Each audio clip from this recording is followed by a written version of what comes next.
Días amigos de Imágenes del Turismo, yo soy Víctor Cisneros y en este momento me encuentro con el doctor Jorge Baruch. Él es el encargado de la Clínica del Viajero de la UNAM en el Aeropuerto Internacional de la Ciudad de México.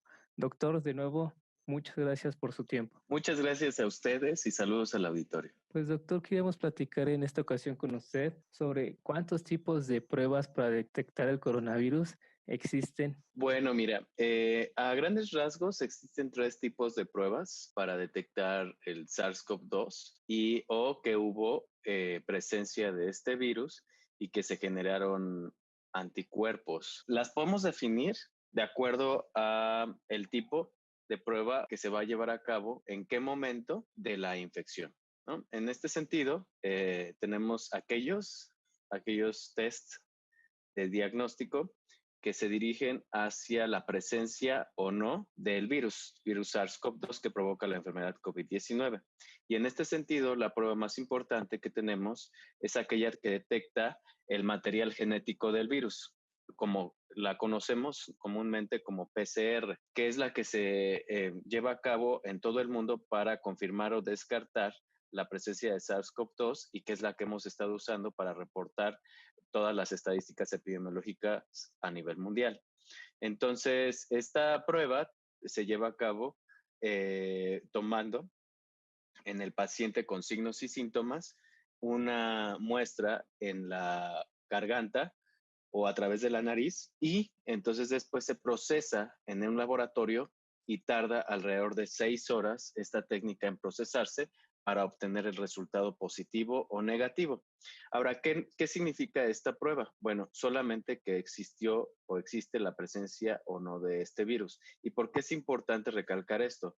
Porque el virus en nuestro cuerpo, en nuestra garganta y en nuestra nariz, que es de donde nosotros tomamos las muestras, normalmente, o si no, ya en pacientes graves las podemos tomar de otras fuentes como directamente de un lavado pulmonar, por ejemplo. Solamente está presente una carga viral suficiente para detectar la presencia de material genético de este virus un par de días antes de que la persona empieza con signos y síntomas de la enfermedad COVID-19 y normalmente hay una ventana de gran intensidad de carga viral a partir del segundo día después de que empezamos signos y síntomas y hasta el 10º día después de que iniciamos con signos y síntomas. Entonces, en esta ventana, esto quiere decir que tenemos 2 días antes de que iniciamos con signos y síntomas y hasta 10 días después de que iniciamos con signos y síntomas para poder detectar la presencia de este virus, de este material genético del virus, en esta prueba de PCR.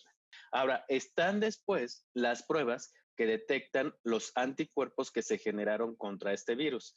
Estas pruebas están apenas, digamos que saliendo a la luz en términos coloquiales. Esto quiere decir, ya se probaron a lo largo de estos 4 o 5 meses que lleva la investigación científica desarrollándolas y actualmente están en proceso de investigarse, fases clínicas de investigación y ya están en proceso de comercialización algunas de ellas.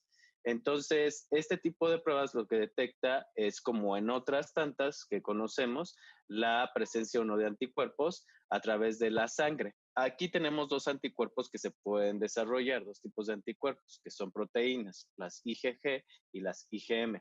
Para no entrar en detalles, lo más importante que debemos de saber de estas pruebas es que son más rápidas, obviamente, que las PCR, porque pues solamente con una muestra de sangre en un par de minutos, más bien a lo largo de algunos minutos, hasta 10 minutos, podemos obtener un resultado positivo o negativo. Pero ¿en qué momento es en el que las tenemos que hacer? Esto también es muy importante, así como las pruebas de PCR, porque va a depender de la presencia del virus y qué tanto tiempo tarda nuestro cuerpo en desarrollar estos anticuerpos de manera protectora. Normalmente tarda entre 3 a 4 semanas después de presentar los primeros signos y síntomas de la enfermedad COVID-19, nuestro cuerpo en llegar al punto máximo de concentración de anticuerpos en nuestra sangre.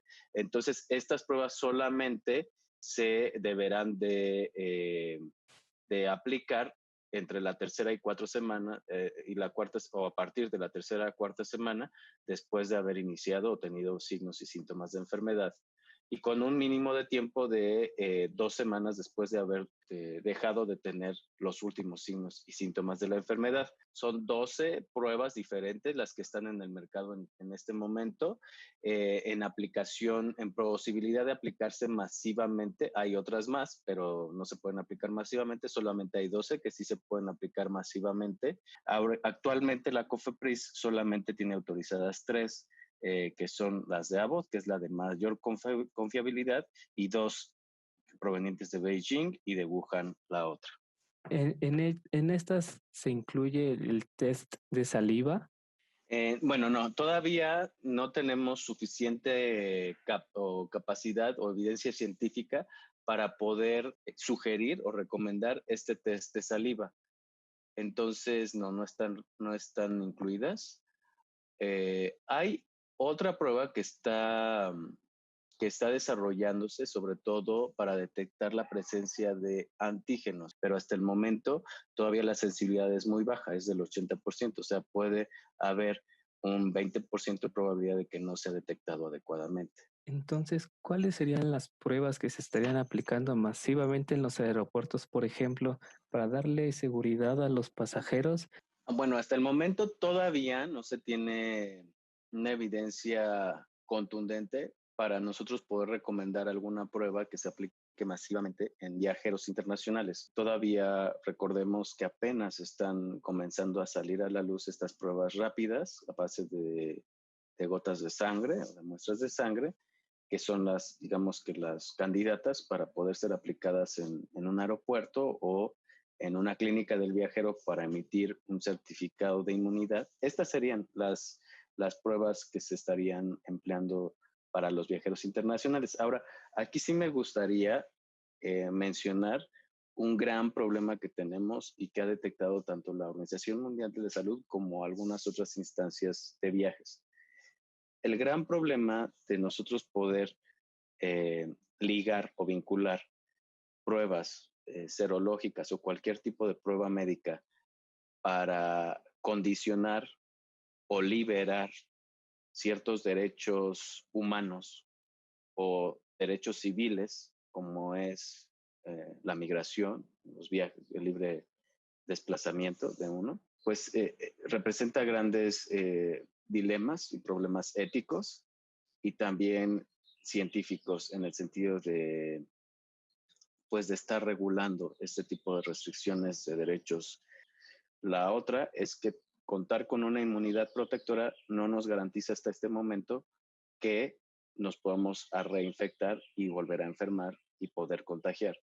Entonces, estas dudas fundamentales para no solamente para la industria del turismo, sino y de los viajes internacionales, sino también para nuestro quehacer diario en la comunidad, no están resueltas por completo y falta todavía tiempo para poder tener la evidencia científica suficiente para esto.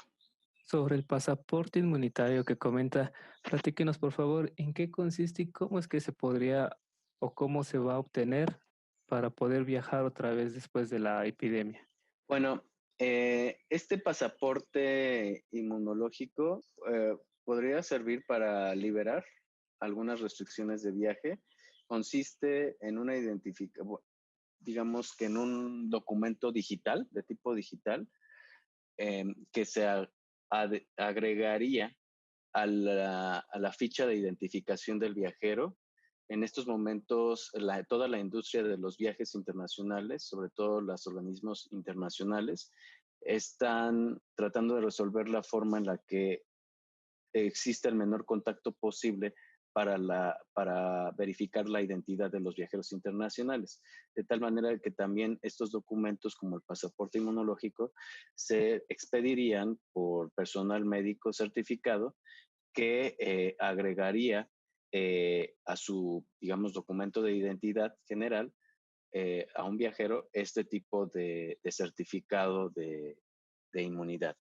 Ahora, ¿en qué consistiría? Bueno, consistiría en un documento que el viajero pudiera liberar eh, con su huella digital o a través de otros mecanismos que ya están en el celular y en otros aparatos de telecomunicación para que sea verificado por las autoridades correspondientes, pero que el viajero tenga el control para poder liberar ciertos datos, de tal manera que no sea accesible para todo, pues para todas las autoridades, sino para las correspondientes o las indicadas. Y consistiría precisamente en someterse a una prueba médica, esto es una prueba de laboratorio, en la cual se pudieran detectar anticuerpos neutralizantes, esto quiere decir que vayan dirigidas contra la superficie del virus y que sean efectivos para conferir inmunidad. Ahora, sin lugar a dudas, esto también solucionaría muchos otros problemas como certificados de inmunidad ante otras enfermedades de interés internacional, como son el sarampión, como lo son la fiebre amarilla, para la cual se requieren vacunas obligatorias para un viaje internacional. De nuevo, muchísimas gracias por su tiempo, doctor Jorge Baruch, responsable de la Clínica del Viajero de la UNAM en el Aeropuerto Internacional de México. Muchas gracias por su tiempo. Muchas gracias a ti. Hasta luego. Amigos de Imágenes del Turismo, vamos a un corte comercial y regresamos.